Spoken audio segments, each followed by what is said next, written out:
একটি অনাকাঙ্ক্ষিত ঘটনাকে কেন্দ্র করে গতকাল সকাল থেকে প্রায় আমি 12 ঘন্টা বাসা অবরুদ্ধ ছিলাম। আমার বাসা কিছু শৃঙ্খল যুবক যারা ভাঙচুরও করেছে। আমার বাসার সামনে একটি মাদ্রাসা আছে, মাদ্রাসা তো শরিয়া, একটা মসজিদ আছে। এই মাদ্রাসা মসজিদ প্রতিষ্ঠার ক্ষেত্রে আমি অবদান রেখেছিলাম। মালিক কর্তৃপক্ষ সব কিছুই জানে।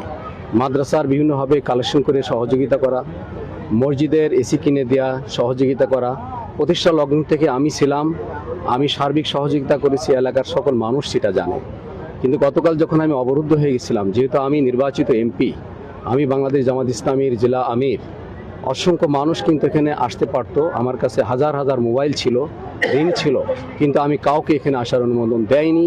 এই কারণে যে যারা আজকে যে জনগণকে ভিন্ন মেসেজ দিয়ে ভুল বুঝিয়ে এখানে আনা হয়েছে, আমি চাইনি তাদের সাথে আমাদের সাথে কোনো সংঘর্ষ হোক।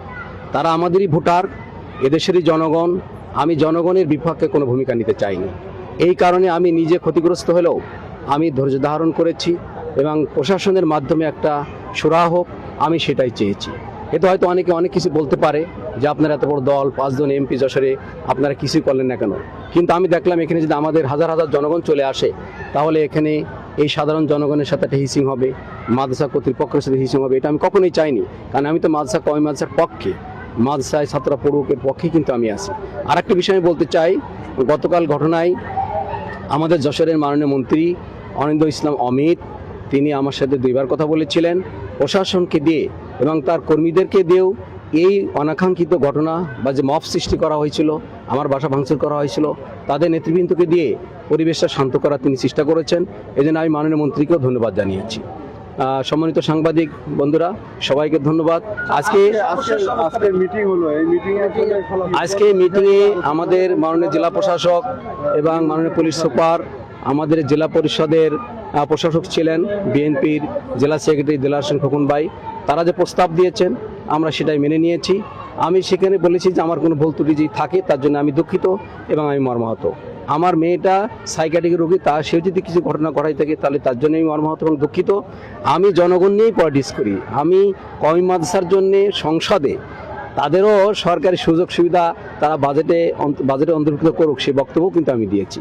যাই হোক, এখানে যেটা ঘটনা ঘটছে, যে সালিশ হয়েছে বা যেটা মীমাংসা হয়েছে, আমি স্বতঃস্ফূর্তভাবে তাদের সেই মীমাংসাটাকে মেনে নিয়ে আমি সঙ্গে চলে আসছি। আমি তাদেরকে ধন্যবাদ জানাই। মামলার ব্যাপারে কোনো সিদ্ধান্ত? মামলার ব্যাপারে পুলিশ সুপার মহোদয় বলেছেন যে তারা এটা বিবেচনা করবেন, যদি উভয় পক্ষের একটি হয়েছে, অভিযোগ হয়েছে, সেটা তারা সুরাহা করবেন, এটা আশ্বাস দিয়েছে। আপনি কি মামলা করবেন কিনা এই বিষয়ে? আমরা একটা অভিযোগ করেছি থানায় গতকাল, কারণ আমার মেয়েও তো আহত এবং আমার বাসা যায়, আপনারা যাই দেখেন, বাসার অনেকগুলো গ্লাস তারা ভেঙে দিয়েছে, অকথ্য ভাষায় গালিগালাজ করেছে, এমনকি ড্রিল মেশিন দিয়ে আমার বাসার গেট ভাঙারও তারা চেষ্টা করেছিল। তবে আমি এই বিষয়টা ভুলে গেছি, যারা এগুলো করেছে তাদেরকে আমি ক্ষমা করি। তারা হয়তো ভুল বোঝার কারণে তারা সেখানে গিয়েছে, তারা হয়তো আসলে প্রকৃতপক্ষে ঘটনাটা জানে না, আমি তাদেরকে ক্ষমা করি।